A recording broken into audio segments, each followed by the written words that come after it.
지난주에 좀 예고를 드렸으니까 간단하게 간만에 이게 얼마만이야? 이게 얼마 만입니까? 1년 만에 거세 경제 관련해 가지고 얘기를 하나 드리고 가도록 하겠습니다. 자, 간단히 얘기하자면 이게 여러분 이제 수소예요, 수소. 수소. 네, 그러니까 이제 일반적으로 수소 입에 아는 거 아니야? 이게 김 빠진 거 아니야? 이렇게 생각하실 수 있는데 요게 초전도체보다 훨씬 올 하반기에 뜨끈뜨끈해질 가능성이 높은 종목이고요. 이 수소 관련해서 이 이슈는 미국에서부터 먼저 시작될 가능성이 매우 높은 이슈입니다. 그래서 어떤 내용인지 간단하게 설명을 드리자면 이 수소는 지금까지 우리가 알고 있는 수소하고 전혀 다른 수소입니다. 뭔 수소입니까? 그냥 천연수소, 매장수소입니다. 천연수소요? 그렇죠. 그러니까 우리가 이제 일상적으로 생각을 하면 여러 가지 있죠. 전기 분해해 갖고 나오는 뭐 그린수소 많이 생각하잖아요. 그렇죠. 그다음에 이제 그 유전에서 천연가스 올라올 때 그때 이제 촉매제로 만들어내는 수소 뭐 요런 것들이 이제 주로 많이 생각을 하시잖아요. 그래서 이제 가장 대표적인 게 그런 거고, 그 다음에 이제 우리가 흔히 그걸 갖다가 이제 그린 수소, 아까 전기로 한 거, 그 다음에 그레이 수소, 가스, 천연가스 하면서 같이 만들어내는 거예요. 핑크 수소라 그래갖고, 또 그 관련된 가공 거쳐갖고 만들어낸 수소, 요런 것들이 이제 주로 수소 생산 방식으로 보고 있어요. 여기 보시면 세 가지입니다. 이제 그레이 수소, 블루 수소, 그린 수소 이렇게.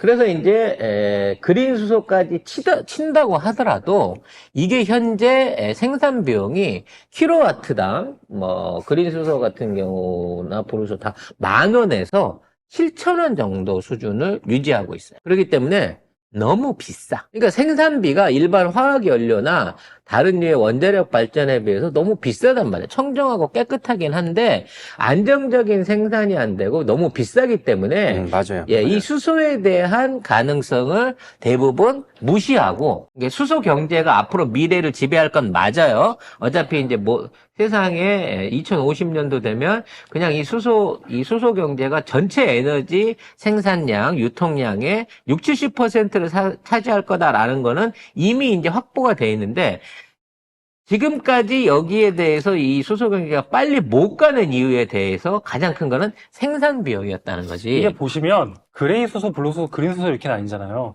그러면 그러니까 친환경이랑 멀어질수록 가격 단가가 내려갑니다. 그러니까 그레이 수소는 천연가스나 화석연료 이런 거잖아요. 그러니까 이런 건 단가가 싸. 근데 그린 수소는 만들기도 어렵고 친환경이긴 한데 비쌉니다.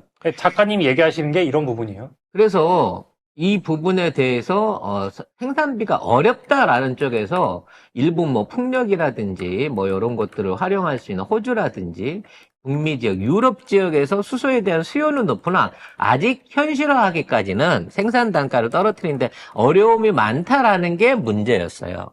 근데 갑자기 지금 올해 들어서 급격하게 부상하고 있는 게 천연수소, 즉 화이트 수소입니다. 매장 수소죠. 화이트 수소가 있어요. 네. 그래서 지구상에는 말이죠. 지구상의 전체 물이 전체 우리 육상 표면의 70%인데 어마어마한 양의 물이 있지 않습니까? 물이 이만큼 있는 이상 이 수소의 양도 어마어마하게 보존이 돼 있다는 거죠. 그래서 우리가 모르고 있었지만 진짜 땅 속에 묻혀 있는 수소의 잠정 양이 어느 정도냐? 5조 톤 가까운 수소가 지구 안에 묻혀 있다는 거예요.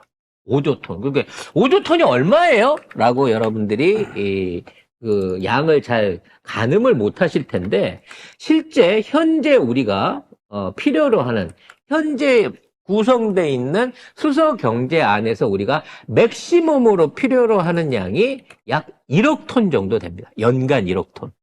근데 5조 톤이 있다는 얘기는 뭐냐? 5만 년 동안 쓸 수 있는, 현재 지금 우리가 수요를 하는 게 5만 년 동안 쓸 수 있는 양이 그냥 자연 상태에서 묻혀 있었다는 거예요.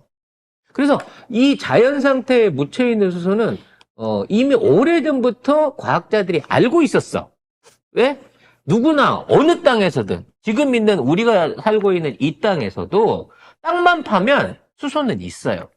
문제는 250km를 파야 돼. 즉 멘틀하고 가까이 있는 이 지각층의 끝에 있는 멘틀 정도가 존재하고 있는 층에 가서 닿으면 그 안에는 그냥 액체 상태니까 물이 고온의 압력과 열에 의해 가지고 수소 상태로 저장이 돼 있는 그냥 수소층이 있는 거예요. 그렇기 때문에 기술적으로 250km만 파고 들어가면 어디서든 수소를 캘 수 있는 건데 캐는 비용이 너무 많이 들잖아. 그래서 이거는 앞으로 이거는 가능성이 없다라고 생각하고 우리가 그동안 안 팠었다는 거지. 근데 최근 들어서 이 천연 수소가 어디선가 새 올라오고 있는 구멍이 있다라는 사실을 확인한 거예요. 이게 최초에 이런 천연수소가 발견된 지는 한 100년이 넘었습니다. 그러니까 그동안 천연수소가 새 올라오는 그 우물이라 그래야 될까요? 이 유정들은 굉장히 많이 발견이 됐었어요. 근데 그 당시는 수소를 보존할 수 있는 능력이 없잖아. 수소를 저장할 수 있는 능력이 없기 때문에 수소가 올라와도 이걸 연료로 활용할 수가 없었어요. 직접적으로 불을 질러가지고 거기에다가 말하자면 이제 그거를 연료로 할 수 있지만 이걸 옮기지를 못하기 때문에 연료로서 가치가 없었고 그래서 수소가 일부 올라온다고 하더라도 이게 유용한 방식으로 쓸 수 있다라고 하는 전제가 없었다는 거죠.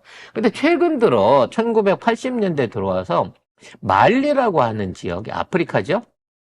말리 지역에서 우연히 수소를 캘 수 있는, 수소가 규칙적으로 나오고 있는 일종의 그 수소 우물을 발견하게 됩니다.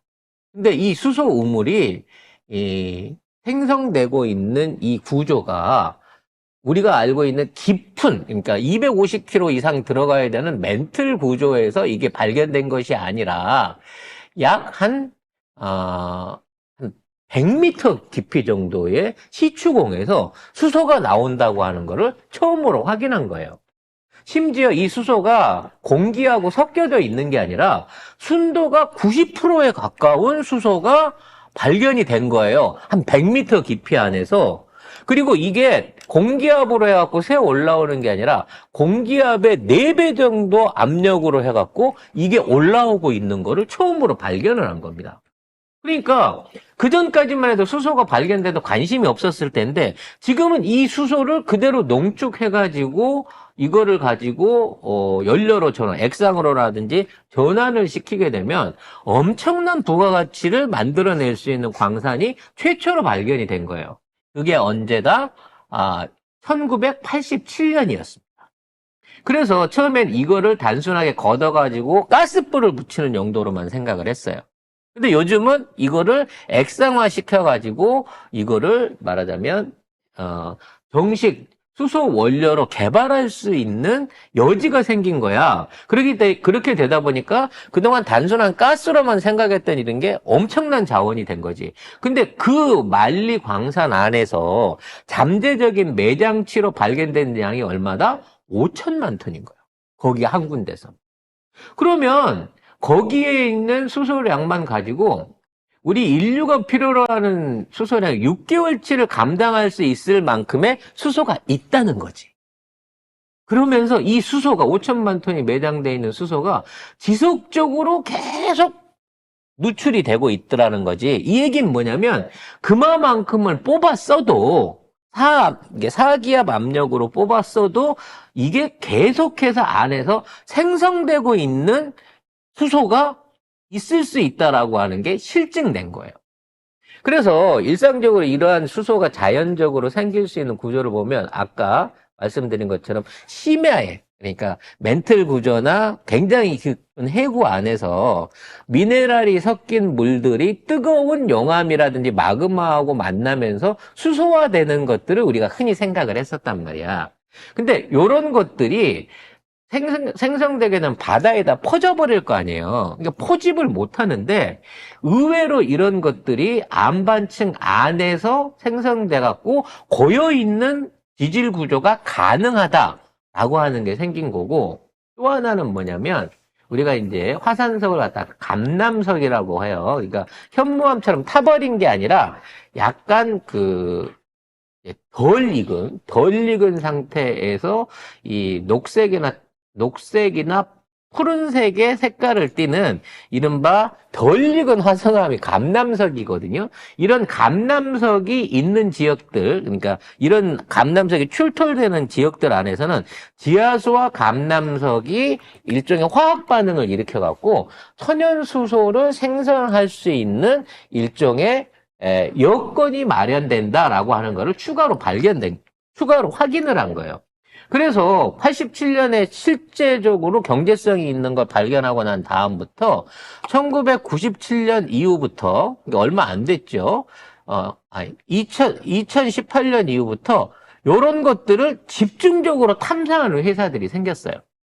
그러니까 이제는 이 천연수소를 포집하고 찾아내가지고 시추할 수 있는, 그러니까 250km는 못 파고 들어가니까 최소한 우리가 석유 시추나 어떤 셰일가스를 시추할 수 있는 50km 전후 구조 안에 이와 같은 수소를 포함하고 있는 지층을 의도적으로 찾아내는 회사들이 생기기 시작했다는 겁니다.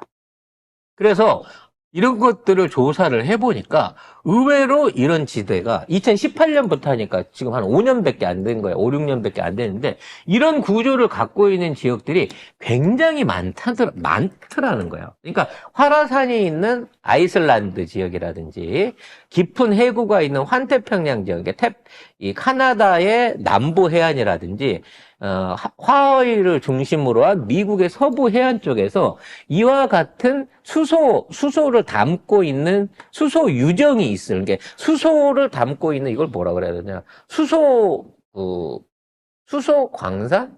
아니면 수소를 담고 있는 일종의 구조물들이 있을 가능성이 높고 이러한 구조물들을 찾아내기 위해서 시추를 하게 되면 엄청난 양의 수소들을 굉장히 저렴한 가격으로 뽑아낼 수 있다는 거야. 어느 정도 가격 수준이냐? 50센트에서 70센트 선에서 시추를 해서 뽑아낼 수 있다는 거지.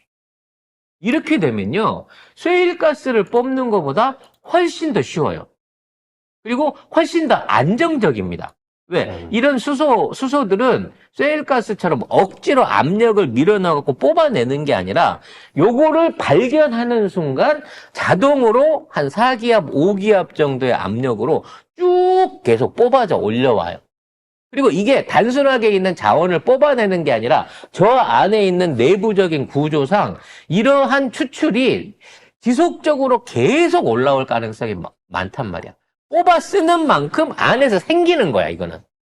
그렇기 때문에 이러한 수소 유정을 한두 개만 뽑아낸다고 하더라도 지금 우리가 필요로 하는 그린이나 뭐 핑크나 그레이로 생산해낼 수 있는 수소들을 진짜로 10분의 1 가격에 뽑아낼 수 있는 유정들이 곳곳에 있을 가능성이 높다는 겁니다.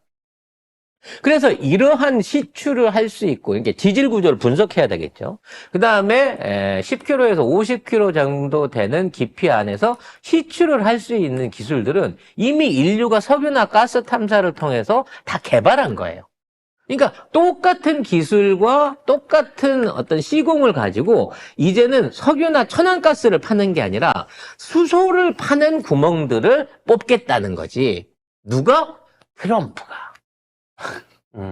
왜냐면 트럼프는 원래 주전공이 뭐예요? 셰일가스랑 석유였잖아. 그래서 트럼프가 집권했을 때 한 게 뭐야? 내륙에 있는 셰일가스 광산에서 만들어낸 석유들을 서부 해안으로 쭉 뽑아갖고 나가는 거였어. 그래서 파이프라인 만들고 그걸로 해갖고 실어 나르고 이걸로 해갖고 일종의 뉴딜 정책하면서 초창기 2년 때 그냥 돈질 시원하게 때렸고 그걸로 미국 경기를 살린 거 아니야. 근데 지금은 셰일가스가 경쟁력이 없어요. 이 얘기하니까 또 내 마음이 아픈데 가스 가격이 똥값인데다가 $2 밑으로 떨어졌어요. 짜증나.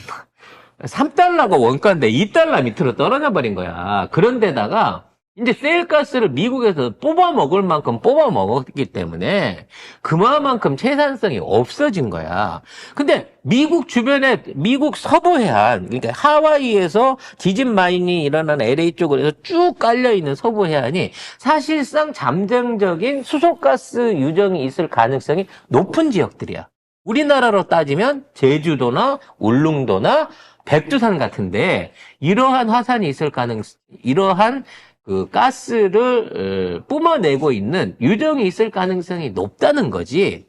일본은 뭐 더 많겠죠. 일본은 더 많은 화산 구조를 갖고 있으니까. 대만도 지금 그 푸른 대리석 감남석이 나오는 지역이기 때문에 오히려 지금 인도네시아나 이런 환태평양대에 있는 지역 국가들 같은 경우에는 천연 수소 유정을 발견할 가능성이 매우 높아요. 근데 이거 하나 발견하잖아? 그럼 무공해에다가 가격도 비싼 데다가 이걸 통해 가지고 바로 수소 경제로 넘어갈 수 있는 가능성이 생겼다는 거지. 그래서 바이든이 1조 달러 가까운 일종의 이제 그걸 뭐라 그러죠? 보조금 사인을 했었잖아요.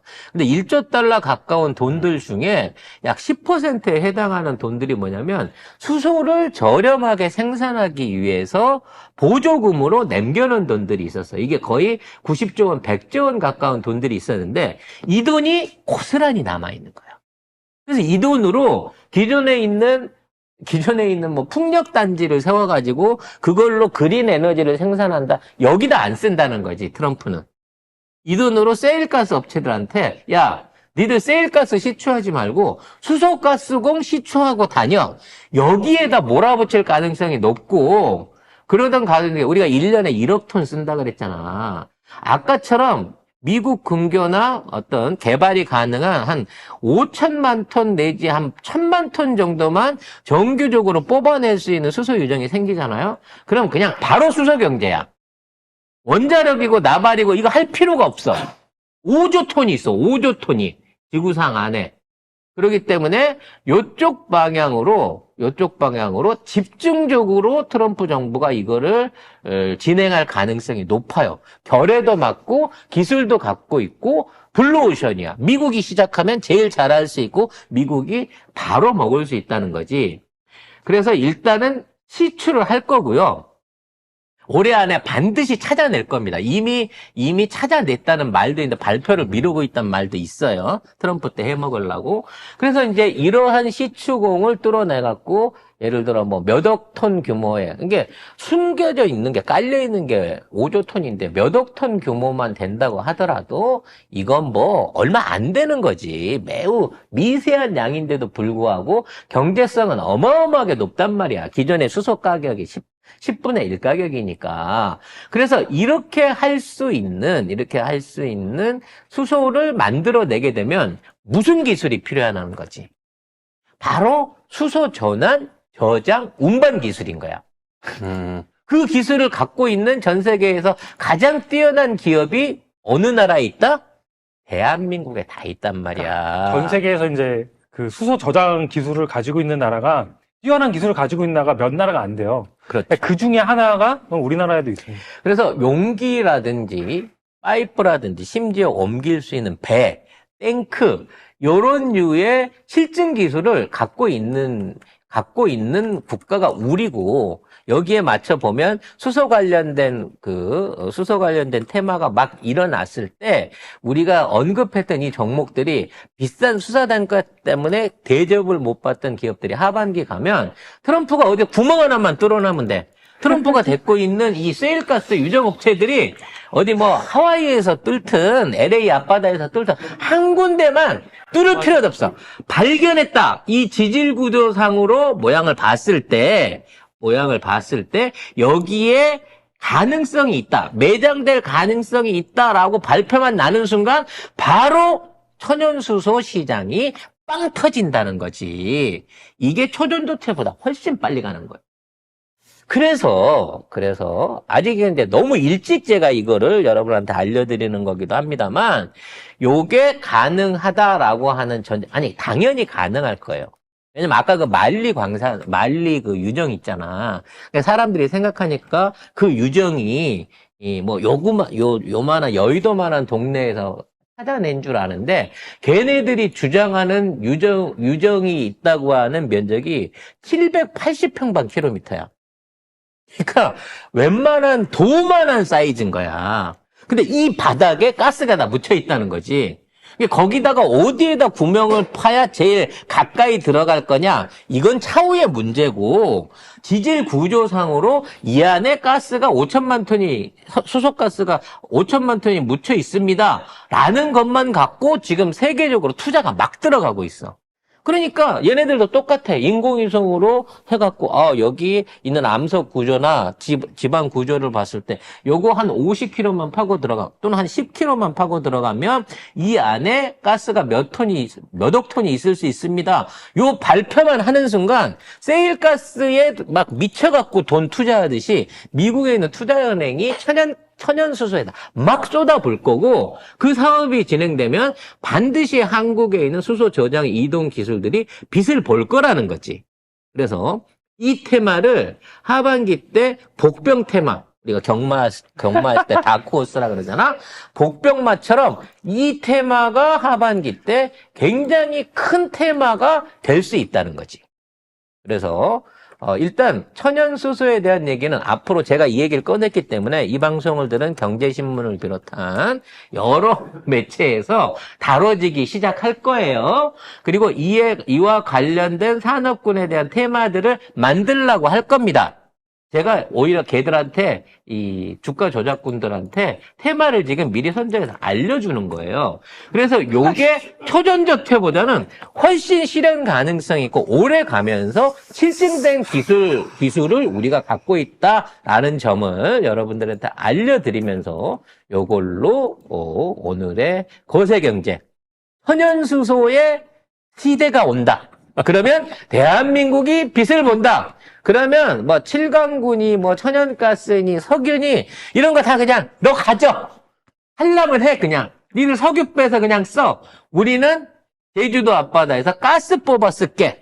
울릉도 앞바다에서 수소 뽑아 쓸게.